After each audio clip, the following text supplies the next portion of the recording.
তোমরা তো ছোট কেন, ফিটার খাওনি? দাঁড়াও এখানে 1 মিনিট। এই জঙ্গলে কেন এসেছো? আমার ভাইকে খুঁজতে এসেছি। এসব ছাড়ো, আর ভাড়া কত? 500।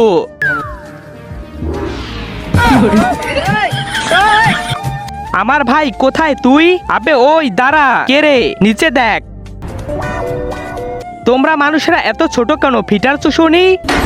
আরে শালা ওসব ছাড়, এখানে কেন এসেছিস? আমার ভাইকে খুঁজতে। আমাকে খুঁজতে সাহায্য করো।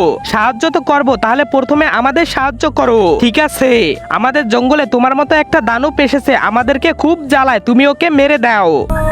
ওই দেখো দানব বসা। ইয়ে, দানব মরে গেছে। ইয়ে, এখন তোমরা আমায় সাহায্য করো। কোনো ছবি আছে তার আগে তুমি যদি ইন্ডিয়ান হও তাহলে লাইক করো, আর যদি বাংলাদেশি হও তাহলে লাইক সাবস্ক্রাইব দুইটাই করো, আর কমেন্টে তুমি যে দেশে সে দেশের পতাকাটা দিয়ে যাও। এই যে আমার ভাই, এটা তো ওই দানব, তুমি তো ওকে মেরে দিছো। আরে শালা, আমার ভাইকে মারালি।